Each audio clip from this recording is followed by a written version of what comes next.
Hey, so what you're hearing is the song Breathing Underwater from the album Escarpments that I released in March. And I thought it might be interesting to do another sort of track breakdown for this song, but also a bit of an anti-gas kind of gear message that I'll get into in a second. Basically, this song, according to the stats I'm seeing, is the most listened to on the album, which is interesting to me because it's also the most ambient. It's the only one completely without drums. And I find that kind of cool. I like making this type of music and I want to do more of it. So that's encouraging. And basically, the entire track is made up of layers of sequenced patterns from the Deluge triggering the Volca FM, the original. Then it's got some resampling going on in there as well, but it's pretty simple. And I thought with all the hype over the Volca FM 2, it might be interesting to look at why I don't think this song would have been the same had it been made on the new one with the increased polyphony, for example. So looking at this song, you've got the MIDI of the Volca FM going into the Deluge so it can trigger it, and then the output of the Volca FM is going into the Deluge line in, so it's acting as a mixer as well. Here's all the tracks that were required. This is the arrangement. Pretty simple arrangement. Not a lot of different tracks going on here because a lot of what's happening is the same.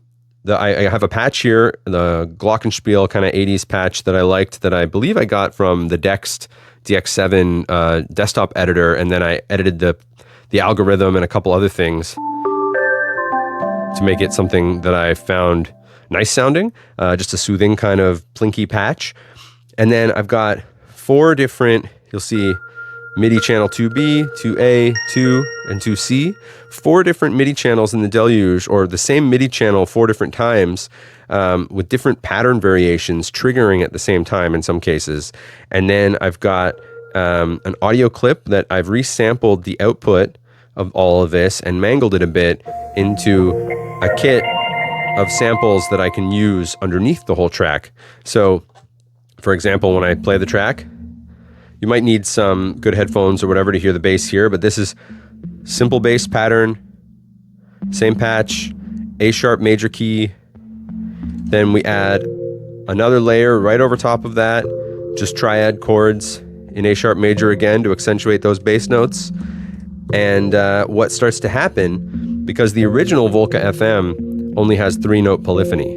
So the moment you get more than 3 notes being played at any given step, there'll be some note stealing that starts to happen. So you can see here, there's a bit more of a complex treble pattern melody that's being played, again, on the same MIDI channel, in the same preset or patch on the Volca FM.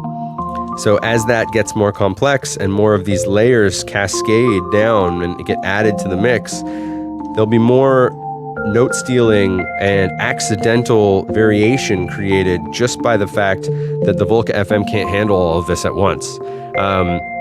So I find that quite interesting because it means that the version you're hearing now is different probably than the version that was recorded and released, and the version I might play tomorrow is going to be different again. It may never be the same way twice. We'll get into another reason for that as we have this interesting kind of resample mangled layer, and I'll show you what I do with that makes it even more potentially unique each time.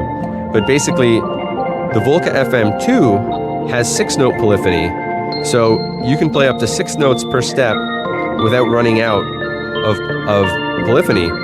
So note stealing doesn't happen as quickly. So this song actually might not have really been possible the way it came together on the new, less limited, more sought after Volca FM2, which I find really interesting in this kind of realm of gear acquisition syndrome or gas, people always lusting. I saw that announcement and thought, wow, I have to get the new one, the old one's obsolete. And then I thought about it, thought, what about how I made this song? Is that even possible? And I'm sure you can make really cool things, and I still might end up with a Volca FM2 at some point. Who am I kidding? But, the idea that it doesn't make it obsolete that a new one came out, because there's still cool accidental generative things that start to happen when you factor in the limitations and the voice stealing. I do like the sound of the random patch generation and the MIDI out and the reverb on the new one, certainly, but I'm not really running away to get rid of this guy just yet. And you can hear what's happening now. You can hear in this section here, I'll play it back again, there's an audio sample where I've mangled and added delays and kind of some filters and things, and then what I'm doing in a live setting, when I recorded this, you have to kind of play this, there's no way to sequence this part because I want to change the endpoint. So now it's going to loop around, and then I'll change the endpoint of this sample so it kind of starts to wreak havoc on what's happening. It compresses, slows down the sample, adds some artifacts and a bit of glitching. You can zoom in on the waveform and get even crazier. You end up with a bit of a drone note happening underneath what's going on in the original song. So there's another layer of this playing underneath as well that's not being affected by what I'm doing here. Almost a bit of like whale music or underwater sounds happening here, hence the title of the track. And then I back out of this, back into arranger mode, and I left, at the end of the song, I kind of leave it compressed and the endpoint truncated like that, so that it slowly plays underneath everything and swells and glitches out. So you've got the note stealing from the 3-note polyphony of the Volca FM, and then you've got the resampled version playing underneath everything that's now been manually edited to be glitchy, but also slightly different every time, because I don't know that I've ever hit the same sample points whenever I've done that. So if I perform this live tomorrow, it would sound completely different again than right now, which is a very interesting prospect to me when I come from guitar background or a more precious kind of songwriting background where there's rigid structures, and then you think about sequencers and MIDI and how on time and rigid all of that can be, and it's all meant to be reproducible, the same every time. And now you inject these accidental kind of happy accidents like note stealing and mangling of artifacts in samples that might not recreate the same way, and things culminate differently into something that's way more human and affected than it would be if I just let the Deluge arranger mode run in a synth with no polyphony limitations. So you can hear the swells that are happening here because of the mangled sample, and the notes on the Volca FM have run out. So it's a good time to wrap this up. But basically, Volca FM 2 sounds pretty cool. The original Volca FM, though, I have a soft spot for because you can exploit those limitations, just like in the Volca keys with the similar amount of polyphony.